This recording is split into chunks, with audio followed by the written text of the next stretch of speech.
जय Mahakal friends, स्वागत आहे तुमच्या आपल्या या यूट्यूब चॅनल मध्ये। आज आहे आषाढी एकादशी। आषाढी एकादशी निमित्त तुम्हाला सर्वांना आषाढी एकादशीच्या हार्दिक शुभेच्छा। आषाढी एकादशी निमित्त बनवा आता आपण मस्तपैकी कुरकुरीत साबुदाणा वडे। हा मी इथे साबुदाणा भिजून घेतलेला आहे, मस्त भिजलाय, पर रात्रीच भिजत घातला होता। हे पहा साबुदाणा आता आपण एका प्लेट मध्ये काढून घेऊया, जेवढा लागेल आपल्याला तेवढा।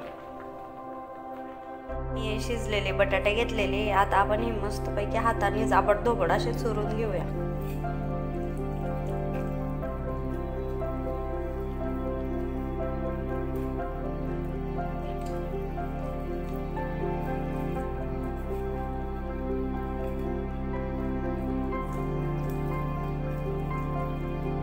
बटाटे आता आपण साबुदाण्यामध्ये घालून घेऊ।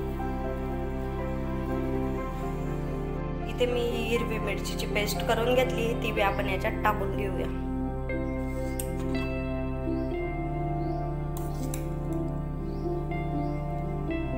इथे घेतलाय हा शेंगदाण्याचा कूट। शेंगदाणे भाजून सण मी कूट करून घेतला होता। शेंगदाणे जर आबडधोबड दळले ते वड्यांमध्ये एकदम मस्त लागतात, नाही तर ते चिकन दळले का असं चिकट चिकट पीठ होऊन जातं। म्हणून हा शेंगदाण्याचा कूट बी आपण याच्यात टाकून घेऊया मस्त।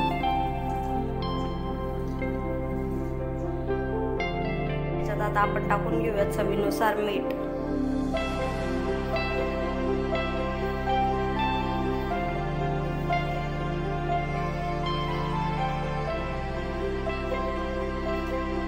आता हे मस्तपैकी आपण सगळं काढून घेऊ। इथे आता आपलं हे मस्तपैकी भिजून झालंय, आता आपण मस्तपैकी वडे करायला घेऊया। चला मग तुम्ही बी आता वडे कसे करते ते बघा।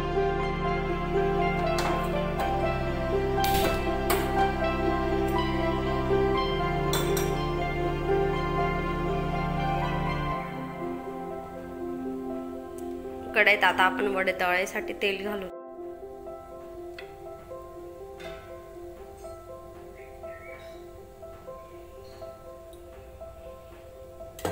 तेल गरम झालं का ते बघून घेऊ आता आपण।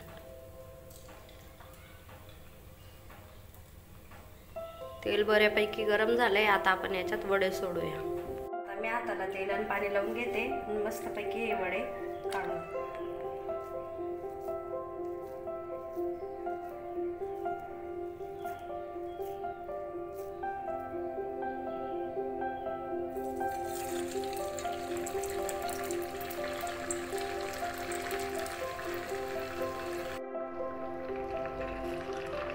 ते आता मी हे वडे ना अलट पलट करून घेते।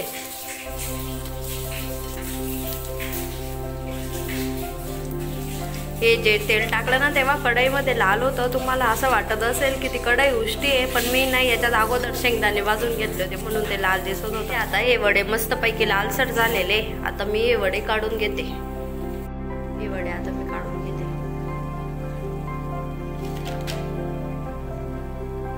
आता मी ते अशाच प्रकारे सगळे वडे तळून घेते। हे बघा आपले वडे किती मस्तपैकी कुरकुरीत झाले, कसा कुरकुर आवाज येते। मधून देखील पोकळ असे मस्त साबुदाणा आतमध्ये सुद्धा शिजलेला आहे आणि पोकळ झाले आपले वडे। हे बघा हे वडे होत आहे। आता इकडे मी आमटी बनवून घेते। इथे मी आता पातेली ठेवून घेतली, त्याच्यामध्ये आता तेल टाकून घेते।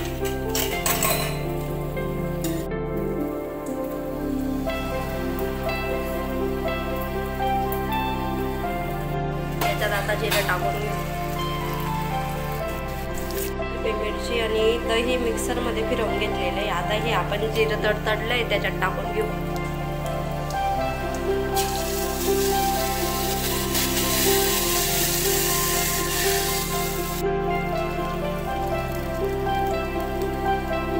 मी आता पाणी टाकून घेते।